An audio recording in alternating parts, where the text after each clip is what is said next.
Thank you so much for taking time to come to get another ALF, to come all the way to Ghana. We know you've come from far, but particularly to take time out of your busy schedule to speak to us in this episode of In Focus, where we're tying the theme for this year's ALF in terms of unlocking the potential in agriculture, but focusing on intra-Africa trade.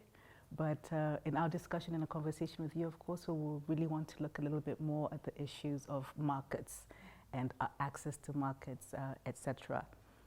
So to get us started, Dr. Frannie, what would you say needs to be put in place for market access to be realized and for markets to really drive inter-trade in Africa?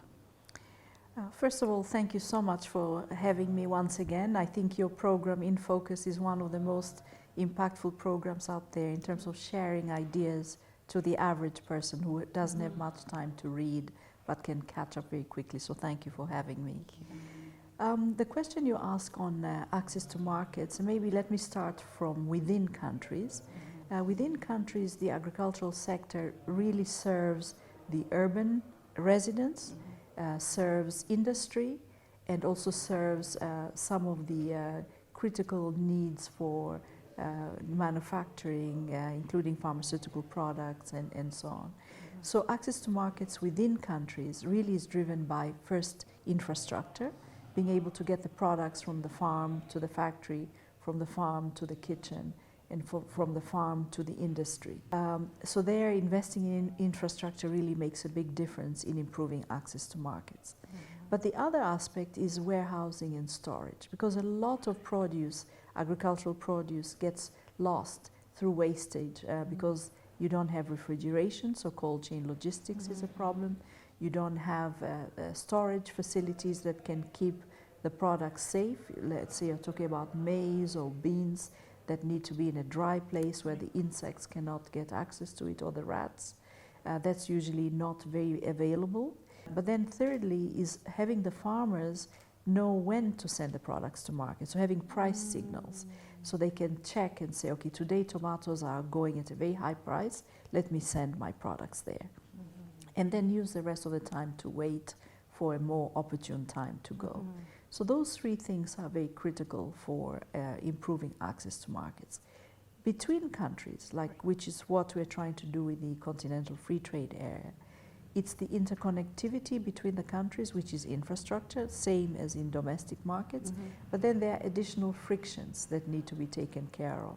For example, the free movement of cargo and people is a key bottleneck. We've done very well in the East African community, because now trade moves quite easily.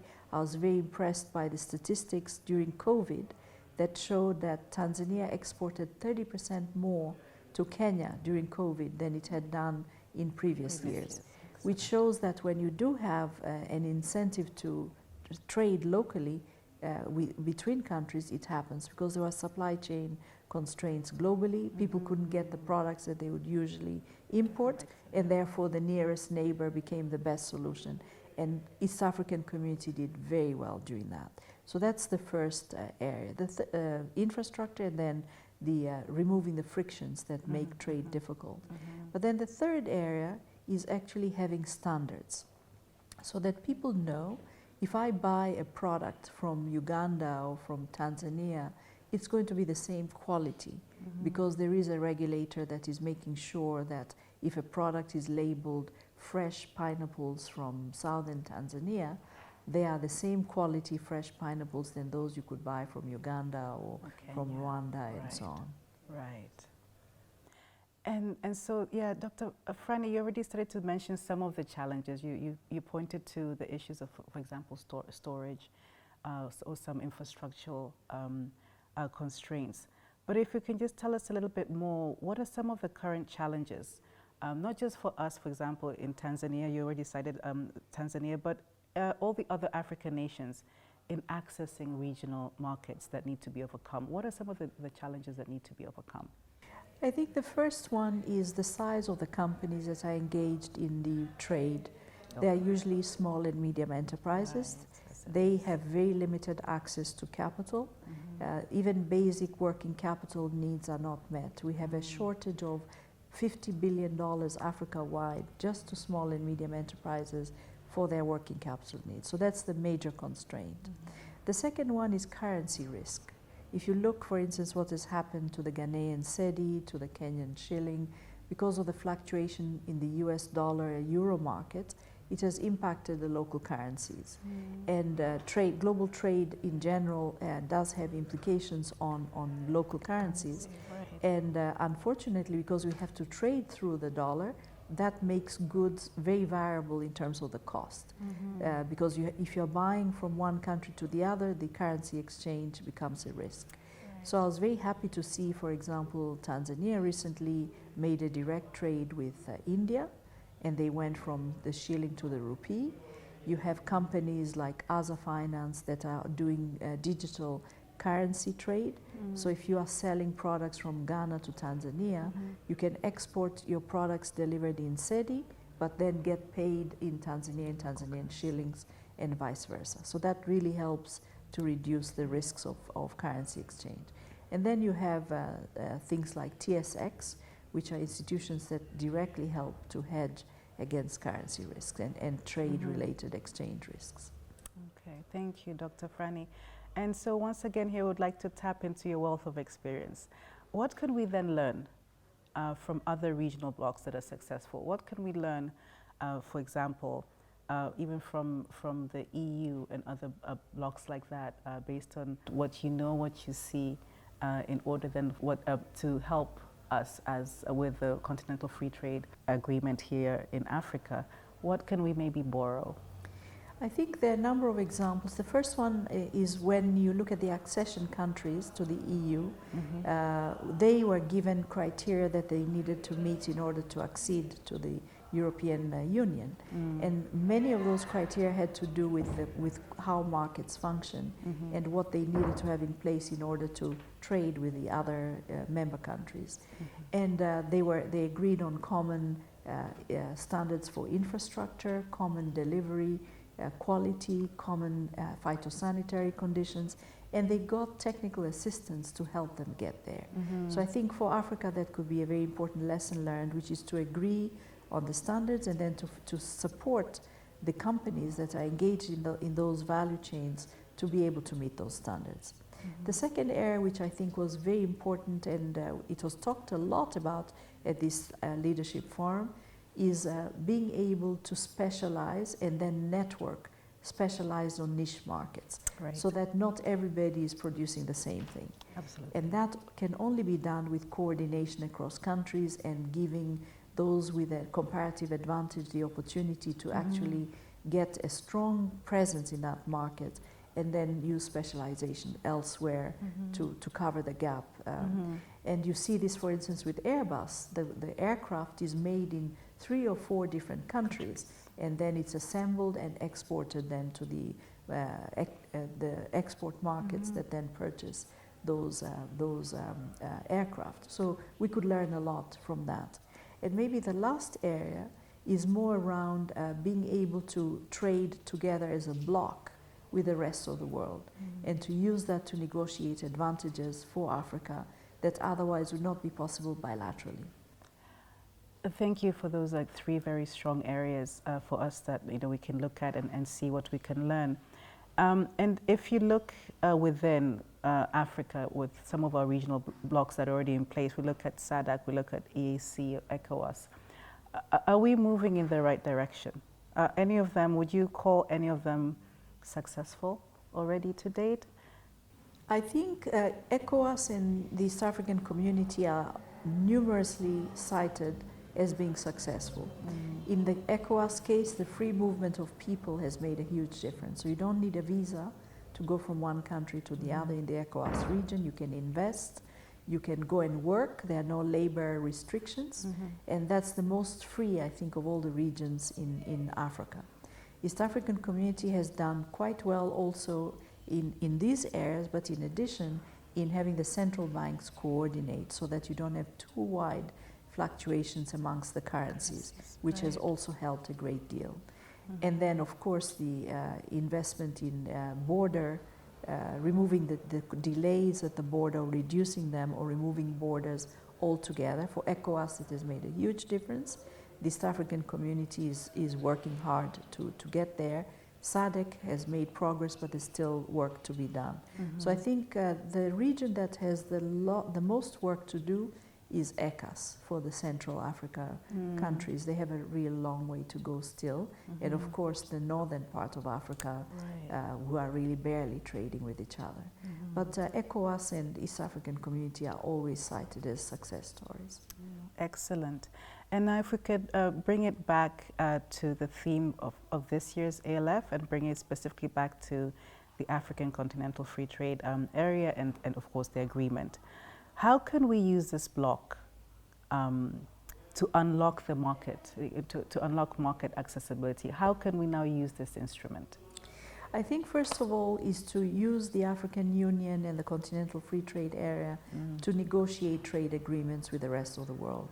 Because for instance, the European Union deals as a bloc with Africa, but they sign agreements with individual countries. So I think this is an opportunity for Africa to work as a bloc to get the best deals. Secondly, and that's true also for AGOA, the Africa Growth and Opportunity Act. Secondly, I think negotiating large-scale procurement. This was done, for example, for vaccines during COVID, where Africa was able to get better deals and better prices because it went as a bloc. So large-scale procurement could do enormous value. If you take, for instance, batteries, if you could get large-scale procurement of batteries, we could reduce the cost of renewable energy and become the leaders in e-mobility, for example, because we are a very large continent and therefore our purchases could be quite significant. That's true for food, it's true for medicine, and it's true for high-valued imports like computer technology and things like that. And then the third thing I think we could do as a bloc is to come up with these priority investment areas. You have that under PIDA. AUDA NEPAD has the PIDA program, which is the Priority Infrastructure Development Priorities, and those get if they get funded, particularly negotiating pricing with external investors, international investors, and crowding them into those projects that are serving multiple markets within the regional economic communities or on the continental level, could really help speed up the integration and really make the Continental Free Trade Area work. I also would say we have to do something on the services side. Because right now, when you look at the service side of the Continental Free Trade Area, it's not really working as well as it should. So we could invest more in that. And then the last is a common payment system. The Afri-Exim Bank is working on that under a mandate from the African Union to create a payment system that allows countries to basically transact without these currency frictions and to speed up the interbank clearance which comes with having that common payment system. So I think those are areas where we could work together. So supporting the Afri-Exim Bank-led Pan-African payment system could be a huge value to speeding up integration. Thank you for that, Dr. Frannie. And I think I'm going to take you a few steps back. You mentioned, I think, right at the beginning, one of the issues is in terms of access to critical information. So, for example, you cited a farmer knowing when to send produce to the market. For example, like is the price of the tomatoes high and therefore to send. So access to information and that type of data is quite important. And I think we can agree that an essential component of the success of this African Continental Free Trade Area is readily accessible data and information. And here we're looking specifically at market data. Access to market information is so important, but how can we move towards creating an accessible space for market information? How can we move towards that information being available and then accessible and then used? I was very struck. I'm a big user of the data from the International Trade Center, ITC.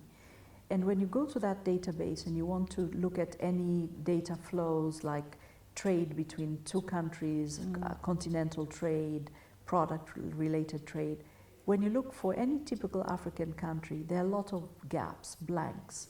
Like you'd search for how many live animals does Djibouti send to UAE, or how many goats are transacted between Kenya and Tanzania. You can't find that kind of information. And that's because trade is happening informally, it's happening between very small players, and it's rarely recorded. Or if it's recorded, it's done in an analog format, which is very difficult to access, so any kind of data analytics cannot be done. So we could address that problem first by digitizing a lot of the transactions, by having the small and medium enterprises working with mobile technology, which is ubiquitous now across Africa, to record those transactions. We can use QR codes. I mean, we planted trees on the confluence of the White and Blue Nile, and we were able to put QR codes on the trees that we planted, so you could track them from space with satellites. We could do that with trade, and that would be the first step, which is just to digitize and capture the information. The second one would then be to invest in analytics, data and analytics, to actually assess and then publish that information, so that when you are using the ITC database, just as an example, you are able to see those trades, which right now I can find for Japan, for Europe, for the United States, even for countries like Argentina and Mexico, but very rarely for Tanzania or Gabon or even South Africa is much better than other countries, but still very limited. And then I think the third is actually to have those who would benefit from information to be demanding it, and sometimes perhaps even willing to pay for it, because it is costly to collect data and analyze it. And so if I'm a small and medium enterprise and I want to export to a neighboring country, if I could know the size of the market, the people who would want my product, invest more in advertising and marketing, which is a costly exercise for small companies, but if one can do that collectively with companies of similar products and then get them networked and working to deliver the full demand, that could work a long way to bridging some of these data and analytical gaps. I noticed, for example, there is a woman in Kenya who makes very delicious cakes for all kinds of occasions, birthdays, weddings, baptisms, and so on. And she was able to create a regional business by using WhatsApp, where she would send the recipes to a colleague who would make the exact same cake in Dar es Salaam. So if you have a birthday in Dar es Salaam, you go to her website, you order the cake, and you get the exact same cake as if you had bought it in Nairobi, for example.